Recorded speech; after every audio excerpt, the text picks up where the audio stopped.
Good morning, everybody. This is another edition of the Passball Show brought to you by JohnPLA.com. By Two Ways, One Passion Food Truck located in Scranton, Pennsylvania. By St. Aloysius Church and School in Jackson, New Jersey. Lots of stuff going on in the world of baseball, sports, and unifying America. If you followed the title of the show, you'll have a little bit of an idea of where I'm going to go today, or actually it might create a little bit of doubt or suspense in exactly what direction I am going to choose to go. A couple of the topics are pretty easy as we're talking about baseball, the NFL. I think we're finding a pattern really in all of sports where there are the teams that want it and the teams that don't want it. There's the contenders and the absolute quitters. And we're starting to see that on the football field as we're in week number 5 of the National Football League. You obviously have the baseball playoffs going on. The general manager for the Rockets makes a tweet, becomes such a big story, obviously, as it compares to what's going on in Hong Kong and in China. And that may be a part of the show today where I may leave you in suspense. What exactly is he going to talk about? You know that John P. Elliott, a Passball Show, is an extremely apolitical show.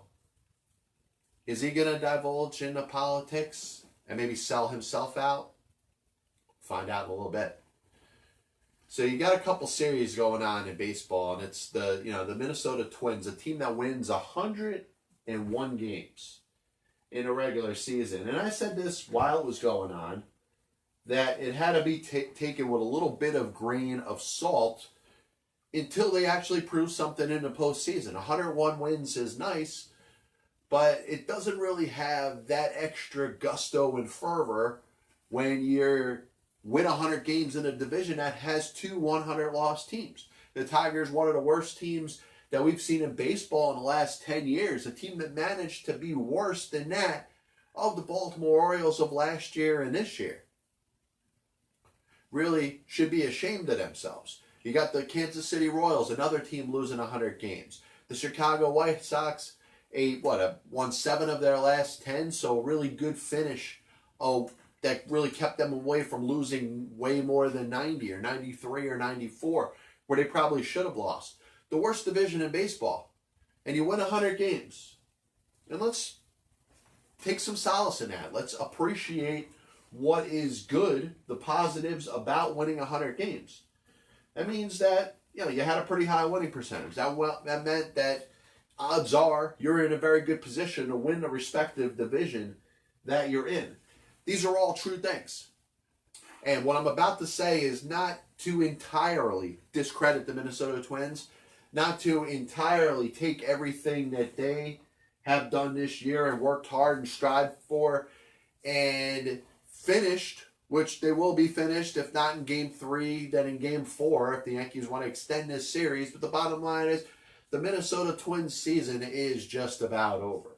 So we probably should get to the time where we talk about the conclusion of the season and what the season meant. Because even though there's still heartbeat, there's still the life support that is still kind of permeating and existing with the Minnesota Twins and their franchise, it has to be understood that their season's over. And I'm starting to think, and this isn't to discredit the players, this isn't to discredit the manager or the coaching staff, or even the front office for that matter, because I think they've all done the same thing. They're all on the same page. They've all put all their eggs in a basket and said, hey, we're going to give our best. We're going to get the best results that we possibly can, and we're going to give our fans something to be proud of. But I don't think the Minnesota Twins deep down ever took themselves seriously. In fact, as they're getting ready to face the New York Yankees, going to Yankee Stadium, yes, there's that David versus Goliath mentality that thought that, hey, maybe they could go out and figuratively slay the dragon. But I don't think the Minnesota Twins as a franchise thought they had a chance to beat the New York Yankees. And I'm going to prove it with this one point. They go out there in Game 1 with Jose Barrios, their best pitcher over the course of the regular season. And I understand that the Minnesota Twins are not necessarily that deep. They don't necessarily have a huge rotation, really a rotation that exists, or pitchers or starters that they can count on that really exist past Jose Berrios, and Jake Odorizzi. But why isn't Jake Odorizzi starting in game 2? In fact, they go so far from that, instead of pitching who would be their third or their fourth starter, they go and they decide that they want to make game 2 into a human interest story. They want to turn game 2 of the American League Division Series into a sideshow, into something that is a complete distraction to the game of baseball that is actually going on. And I'm sorry, I have a problem with that. You can talk about how good of a story it is for the young pitcher that goes out there, the 24-year-old, the story obviously about him driving Uber and Lyft, wasn't drafted, comes up through the Major League Baseball, minor league system with the Minnesota Twins, gets himself to the majors. He's a great story, but that's all it is. It's a human interest story. Is this pitcher one of the top 3 starting pitchers that the Minnesota Twins have? The answer is no. So you're making a mockery of yourself when you start this guy. You're making it known to your fans, to anybody that's watching this Major League Baseball game, that you don't think the Minnesota Twins have a chance to beat the New York Yankees. So because of that, you want to distract the fans, the listeners, the people that are paying attention in this game, the people that may be watching, in some cases, the baseball fans that may be watching their first Twins baseball the entire season. You want to take that 100 wins, that 300 plus home runs, everything that you put out there to give your all, to be in that spot, in that position, to win the American League Central, and throw it out the door and set game 2 up to be nothing but a gimmick, nothing but a sideshow, nothing but that human interest story that would put you on the Today Show or Good Morning America. The Minnesota Twins could have cared less about playing winning baseball in game 2 of the American League Championship Series against the Yankees. Maybe they knew that they weren't in the same league as the team that they're playing. But they tried to divert your attention. They tried to fool you. And if you were fooled, shame on you. Because this Dobner kid, probably a nice guy, 24 years old, spent a couple of years in the Twins minor leagues.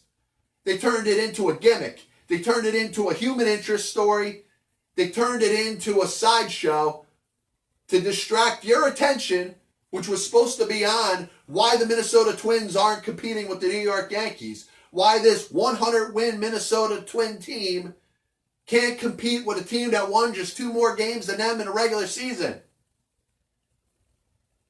They were trying to fool you. And you know what? If you let them, shame on you.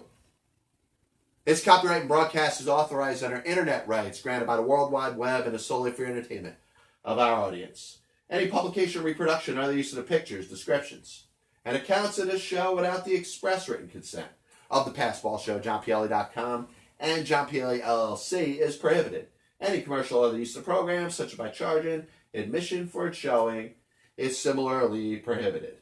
And I gotta be honest, listen, there's nothing outside of the essentials, and loving God, loving life, loving my family and all those around me, that I love any more than Major League Baseball. Major League Baseball's history. I love watching playoff baseball. I totally take my fan cap off and throw it to the side because I could watch a baseball game played between amateurs in some park in a random city. That's how much I love the sport. And as I'm watching the playoffs now unfold, I'm seeing less and less of a need to have these elongated playoffs. And there's people out there that were saying, hey, the wild card game, why not make it best 2 out of 3? You know what? For those teams that are in the wild card game, you win the freaking division next time. And you're not good enough to win a division, you should be lucky to have a chance to play any postseason game. But as far as these division playoffs, is it just me?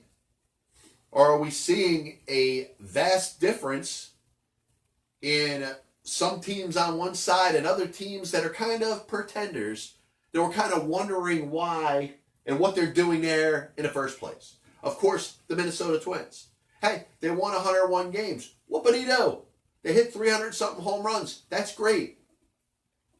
They couldn't shine the shoes of the New York Yankees, and it's being proven. You got the Tampa Bay Rays. Yes, they won the Cheap Bowl. They won the least spenders, the Walmart Bowl, I guess we'll call it, between them and the Athletics in a wild card game. Whoopity-doo. Are they on the same page as the Houston Astros? If you turn the best of 5 into a best of 7 series, would the Tampa Bay Rays have a chance? And the answer is no.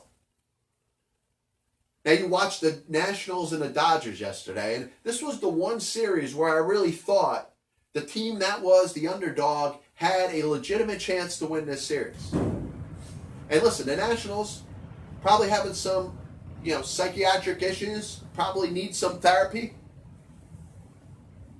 If you're Mike Rizzo, if you're Davey Martinez, you probably have some issues there where you're like, man, I don't know what we could do to get this thing to work out. Excuse me. But you watch them and they're overthinking things. They start by getting themselves through the wild card game, a great performance by Steven Strasburg coming in the bullpen. They end up winning game 2 in LA against the Dodgers, mixing Strasburg with Scherzer for an inning. And now they're in a spot where they're like, all right, how are we going to get through?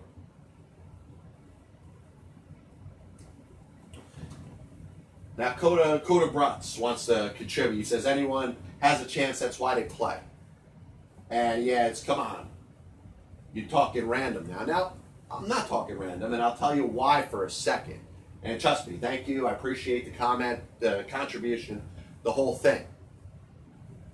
We can make a case where baseball could go back to where it was before 1993 and have a division winner and a division winner playing for the league championship series. It's something that I've advocated for on this show for a while. Prior to 1969, it was the winner of the American League playing the winner of the National League playing for the World Series. Now you want to water it down, you want to give other teams an opportunity, that's great. Yeah, you're able to sell out some stadiums, sell some more baseball tickets, add so much more fandom over the course of the country. I'll watch it. Like I said, I'll watch the Snoopy Bowl between the Rays and the Oakland Athletics. But I'm not taking either one of those teams seriously in regards to their chance to win the World Series. Like I said, you could talk about that David, slaying Goliath type of story, and that always has a chance.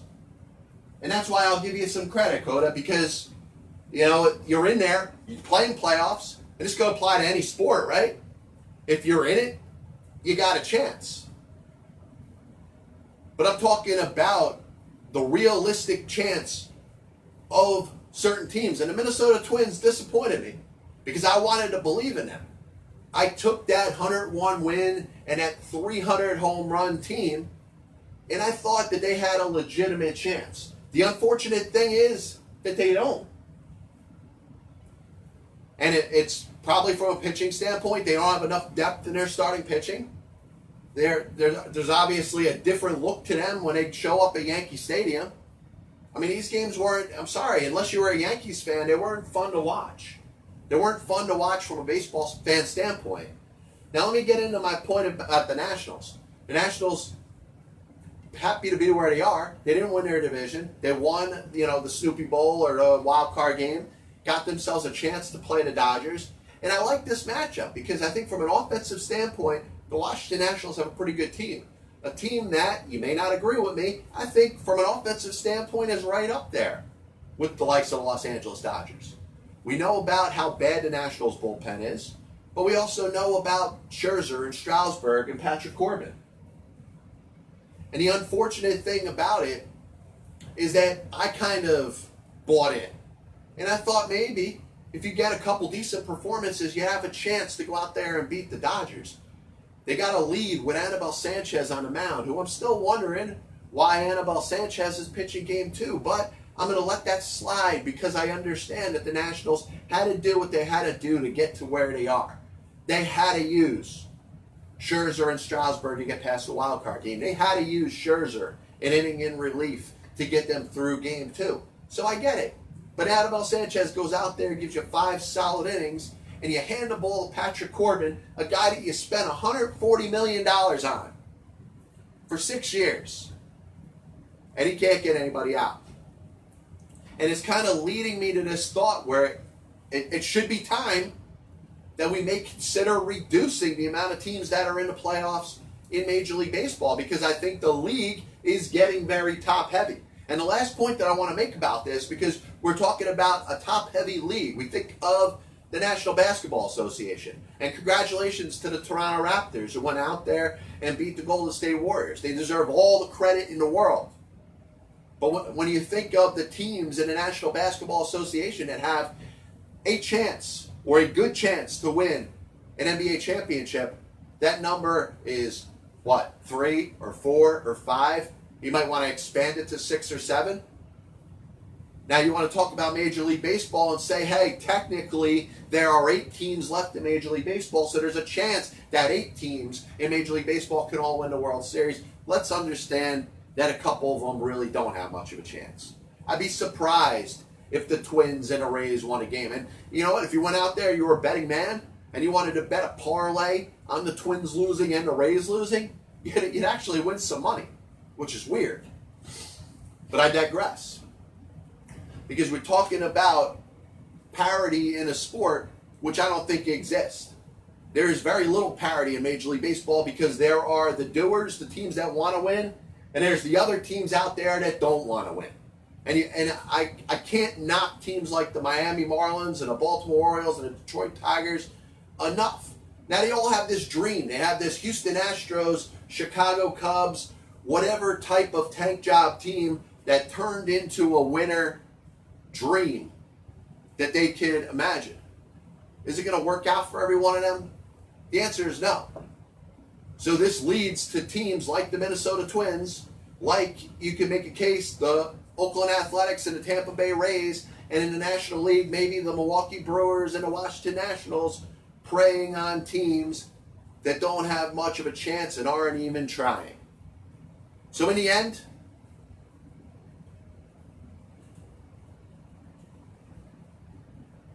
and Coda continues to contribute, talks a little bit about the Cubs. Now, you can talk about great teams that have come from nothing. And you know what? I believe in the Rays. I believe in the Athletics because of the stories that they tell. And I love it. I love the thought that these teams are able to do so much more with so little. That they don't have to have the $200 million payrolls to compete with the likes of the other teams in baseball. But it's shown up to this point, it's only going to get you so far. And you've seen teams like the Cubs who have won the World Series, like the Astros who have won the World Series. And I hate to say it, you know, we talk about the team with the highest payroll in Major League Baseball. They are the defending World Series champions, the Boston Red Sox. What do they all have in common? At some point, they chose to spend some money. And you got to build it up right. You have to have a good group of young players that you could believe in, a great core. But at some point, you got to top it off with that last player, that last splash that's going to put you over the top. And I wonder, from a financial standpoint, how many teams have the ability to compete at that level. But the last point I'm going to make is that I think we got too many playoff teams in baseball. Now, it makes for exciting games, sure. Like I said, I watch any game. I love the sport. But at the same time, I feel bad for a team like the Twins or a team like Tampa Bay Rays. Don't really have much of a shot right now. This is the famous Budweiser beer. We know of no brand produced by any other brewer that costs so much to brew and age. Our exclusive Beechwood aging produces a taste, a smoothness, and drinkability you'll find in no beer at any cost. So it's kind of thinking about the NFL yesterday, and it's kind of going to allow me to piggyback off my point that I'm making about Major League Baseball. Yeah, you got some good stories out there. I think one of the key stories is going to be how far do the Kansas City Chiefs go. Patrick Mahomes, you know, he left the game or had a little bit of an injury yesterday. They lost to the Colts. They weren't going to go undefeated. But you look at it from a who's up next type of mentality, and we look at the Kansas City Chiefs as that type of team. But you also look at football and why it's different than so many other sports, why it's different than basketball, why it's different than Major League Baseball, because there is so much parity. And teams can build themselves up through the draft. Anybody you take out of a given draft can be a starter on your team that season. Every team has to stay around the same level in regards to the salary cap. Teams, in most cases, push right up against it and try to get as close to it they can as possible without going over. And that creates parity. A team that's bad in the National Football League has a chance to be good within a year. You don't have to go through that long rebuild like you do in baseball or even in basketball. You could get a great number one pick like a LeBron James, and you could go up there and be a top team in basketball, and then when that player leaves, you could be a bad team, and then when he comes back, you could be great again and win a championship. But when you're talking about football, the parity does exist. But I think there's even a fight against parity in the National Football League right now, because you look at a series of teams that aren't giving much of a fight to start this season. Now, I look at the New York Jets, and I kind of feel bad, because I don't think the Jets are supposed to be this bad. They started the season with Sam Darnold as their quarterback, a guy that still has a bright future. He's got mono, the spleen's enlarged, and I do worry, and I think a lot of people should worry, especially Sam and his family, over, when is the best time for him to come back. Trevor Siemian gets into a game, gets right out of the game, his season's over. Now you got the third string quarterback, a guy by the name of Luke Falk, who the last thing he thought he'd be doing in the National Football League would be playing quarterback for the New York Jets. And he's overmatched. And sometimes when your quarterback's overmatched, it puts your team in a spot where you don't really have much of a chance. So I kind of feel bad for the Jets, because I think with Sam Darnold, I think this team could be a little more competitive. But I don't have the same type of feeling when I think of the Miami Dolphins. I don't have the same kind of feeling when I think of the Cincinnati Bengals. And I'll even throw the Washington Redskins in there. Because there's teams that, yes, from a football and a competitive standpoint, are giving you everything that they got. They're playing hard. They care. They don't want to hurt themselves. They want to beat the opposition. They want to execute their plays. They want to do the best that they can. So there's nobody that's tanking on the football field. There's likely nobody that's tanking from a coaching staff standpoint. But when you set it up from the front office on down, there's something that's lost in the translation when we're talking about teams that are not competing. There's a difference between playing hard and just not being good enough and losing. But there's also something to the thought that you don't have a chance. And think about the National Football League for a second, because I want to put this thought back in your mind as a sports fan, because I think it's easy to forget about this. Football isn't baseball. It's not throwing a ball, hitting it, catching it, giving your best effort and saying, hey, you're not good enough. It's not basketball. Running up and down court, having a game plan, maybe having those guys on the other side a little bit quicker, a little bit faster, a little bit better than you. You're talking about football players that are voluntarily running into each other, voluntarily getting themselves into the equivalent of car accidents. And you got the Miami Dolphins players after week 1 talking about wanting to be traded. Minka Fitzpatrick wanted to get out of there. And imagine that. Imagine players worried about their own safety because their team is that bad. I think it's something that's got to be brought up. So I look at tanking as it applies to the National Football League, and I think it has no place in the game. I don't really believe that it has any place in sports, but I've accepted that it happens in baseball. I think it's very hard to do in football.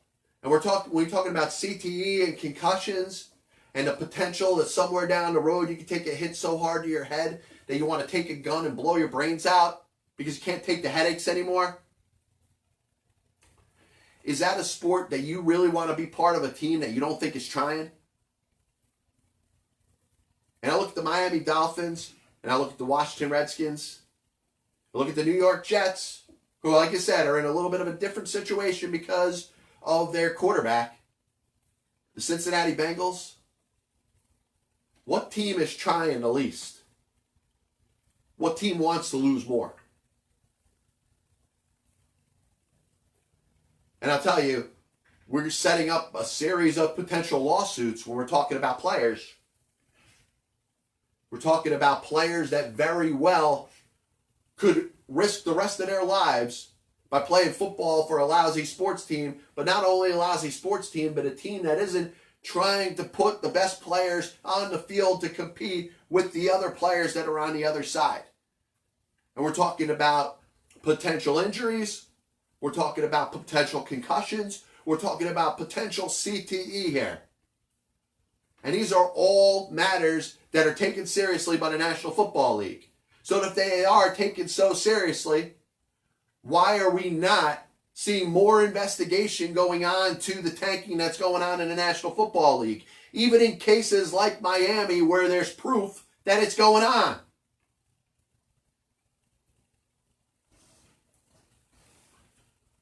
Just a reminder that Castrol provides maximum protection against viscosity and thermal breakdown. This is the Passball Show, brought to you by JohnPielli.com, by Two Ways, One Passion Food Truck located in Scranton, Pennsylvania, by St. Aloysius Church and School in Jackson, New Jersey. Coda's continuing to throw some stuff out there. How did the Skins get so bad this year? They were a solid team. They got off to a good start last year. I think it comes down to the quarterback, unfortunately. Alex Smith getting hurt, he's got that reputation as a good game manager, which is pretty much the prototype for what you call a game manager in the National Football League. His injury last year, I think, derailed him, not just because of what his ability is on the field, but his connection with the players there, his connection with the coaching staff. Now, obviously, Jay Gruden isn't the coach there anymore, but there was a connection between Alex Smith and that offense that was hard to duplicate. Colt McCoy came in there. He got hurt. Next thing you know, it was Mark Sanchez and Josh Johnson. This year they bring in Case Keenum, and he's not the same. He's not the same that he was a couple of years ago with the Vikings. But also you see the disconnect in that offense the way it's run.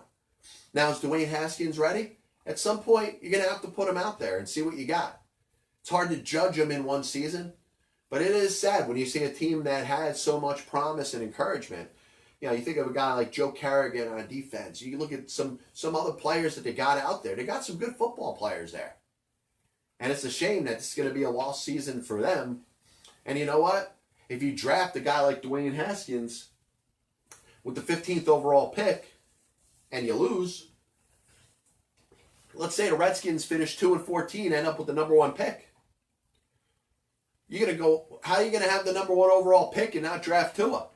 So you're basically saying that the quarterback that you drafted with your first pick last year is useless to you.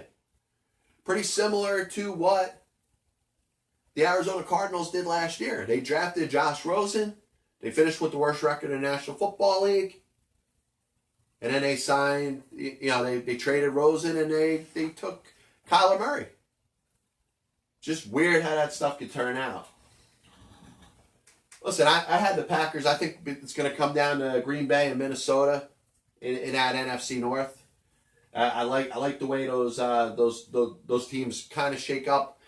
I like the Bears' defense, but I don't think on a consistent week in and week out basis I could expect them to do what they did last year.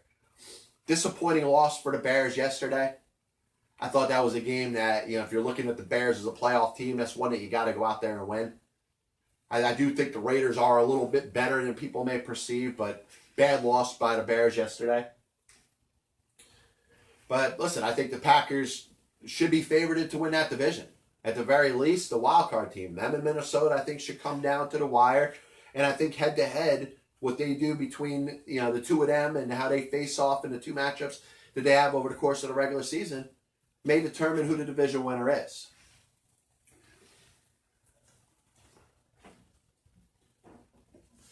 And I tell you, the last thing I'm going to say about the Bears is, you're right, Coda. Their offense isn't any good.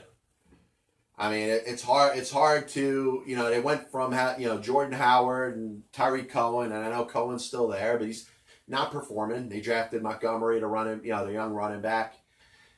It's hard to win a game when Chase Daniel is your quarterback.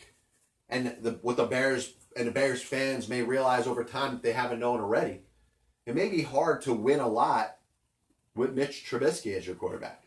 And the Bears, for what they did by trading what they traded to move up to the number 2 overall pick a couple of years ago so they could take Trubisky, I understand we're not talking about a guy that's been there for a long time. This is year 3. Yeah, this isn't year 8. But, this guy's got to get healthy, and hopefully he is pretty soon. But what you're seeing on the field, you don't see that distinct quarterback. And finally, if you think of Detroit in that division, and I always thought of them as a wild card, because not a wild card in regards to getting a wild card spot, but that defense is good. Matthew Stafford could play. And you're just wondering year after year why it doesn't happen. But I think also year after year, you're waiting for a connection between Stafford and a couple of those receivers for them to go off and all of a sudden compete with the other teams in that division. And I thought about 4 years ago that was going to happen. But I've watched the Lions defense get a little better and better, and I can't rule them out. So last thing I wanted to get into, and I do thank everybody for tuning in. Once again, this is the Pass Ball Show, brought to you by JohnPielli.com, by Two Ways, One Passion Food Truck, by St. Aloysius Church and School. There's the report out there of the general manager of the Rockets putting a tweet out there. And, there is a big reaction about it. Because sometimes when something exists and it becomes kind of sacrilegious for somebody to say, and obviously if you put the connection of the Houston Rockets, their impact on the NBA, but most importantly in this instance, their impact on the country of China, all onto the table, you understand why this looks bad. From a public relations standpoint, China is a country that's going to love the Houston Rockets because they drafted and had Yao Ming as their star player for his entire career. It's like Japanese, people from Japan that love Ichiro, but also love the Mariners because Ichiro was a Mariner. That's the same people that, the same type of mentality that you're going to have when you have a country that you look at a player, one of you, that's succeeding in America. And Yao Ming succeeded as a member of the Houston Rockets. So if you're the general manager of the Houston Rockets, you got to be a little smarter. And this is why I always say you could be identified by any single thing that you say.